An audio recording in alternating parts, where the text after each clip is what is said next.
Greetings, fellow adventurers. Fred here, and welcome to the Digital Adventurer, or the show that explores RPGs in the digital space.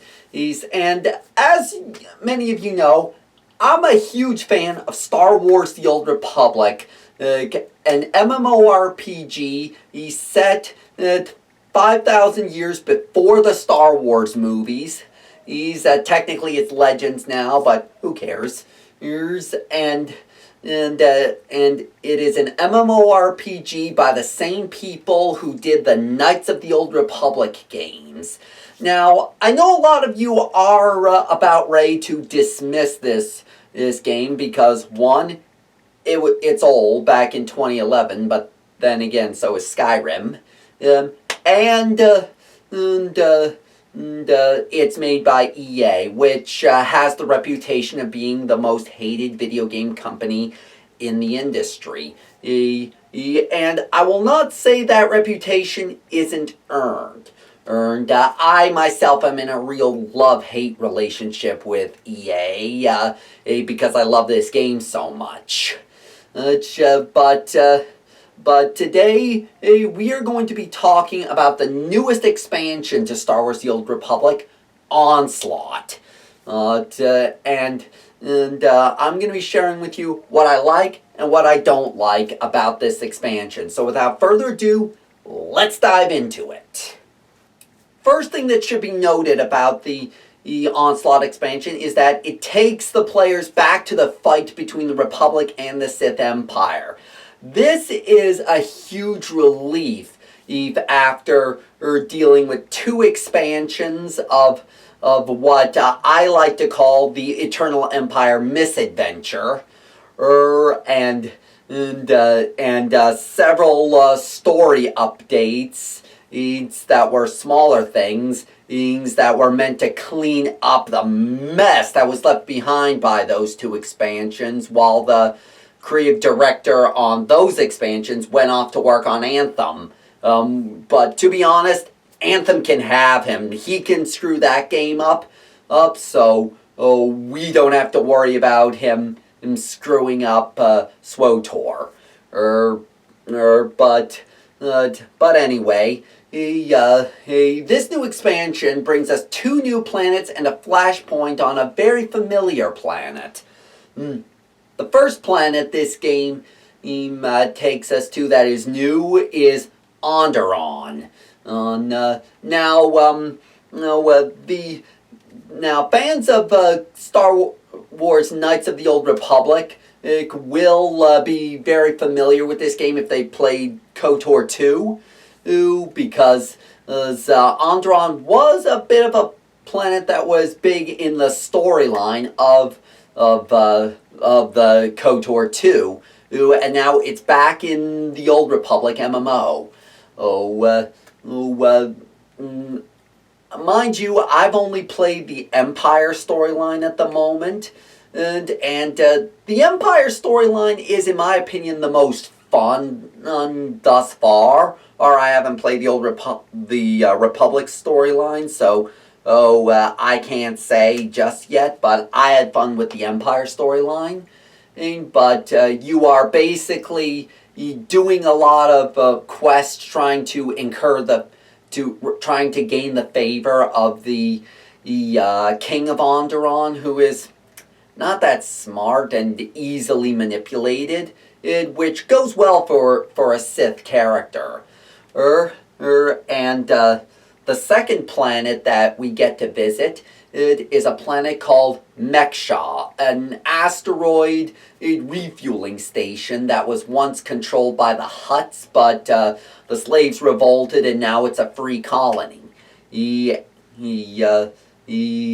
you've got to go in on a sabotage mission to sabotage the fuel pumps to blow up a lot of Republic starships and get Meksha's allegiance to the Empire. Another one of the biggest features added to Star Wars: The Old Republic with this new expansion is a mass overhaul of the gearing system offered in the game. In the previous expansion, we had this really really awkward RNG system where you had to, one, you had to be a subscriber in order to get access to endgame gear, and two, it was just spat out at you at random in these gear crates. While it was an interesting idea, my biggest problem with the system was you had to be a subscriber in order to access it, which was obscenely annoying because it alienated a lot of players. And you didn't necessarily get the things you needed or wanted for your character. Secondly, the amount of changes they made to Galactic Command over the course of the last expansion proves that they did something wrong.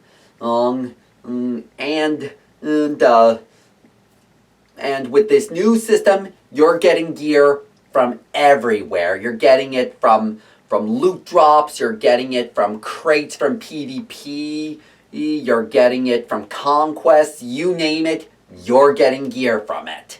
If you want to get additional, little more powerful gear, the best way to do that is up your item rating, which I find that a pretty cool idea because originally I never really paid much attention to item rating on gear. You're just getting the best gear with the best stats. But this made me keep a closer eye on my item rating and the rating of the gear that I put strapped to my character. So whenever I get new gear, I check the item rating, and if it's higher and I can possibly use it, I just strap it on to boost my item rating. At the time of this recording, my item rating is 295 and the cap is 306. So I've got a small ways to go, but it's been a pretty fun ride grinding out my stuff. Overall, the story in the expansion, it was alright. It seemed a little too forced, rushed, and just overall it seemed like a side story compared to what the expansion really shined was the gear improvement system. And oh my god, this game sorely needed the gear upgrade system that they put in, and I feel the story was just done to justify the changing to the gearing system in the game, and it was well done. They didn't need to do it this way, but I'm grateful that we got the changes to the gear system, and the story wasn't too bad. It just seemed a little too rushed and a little too short. You can get it done in an evening, which is what I did. So those are my thoughts on the new expansion. And it was an alright in terms of story, but the gearing is where it's shown. But let me know what you thought of this expansion if you have experienced it down in the comments down below. And if you want to jump in on the game with me, you can find my Star Wars The Old Republic referral link in the description below, where we both will get some goodies in the game. And you can find my friend code for my Nintendo Switch down below as well if you want to join me on Pokemon or other Nintendo Switch games. And you can also find an affiliate link down below for my camcorder, which I will earn a small commission off of anything bought with that link. At no further cost to you, and it helps out the channel. If you enjoyed this video, be sure to give it a thumbs up, and if you're new around here, be sure to subscribe and ring the bell so you don't miss another video. You can find links down below to my social media, as well as to pages where you can find other means to support the channel. Or, if you just want to drop me an email, you can do so at this address. Thanks for watching, and I hope to see you on the Trail of Adventure.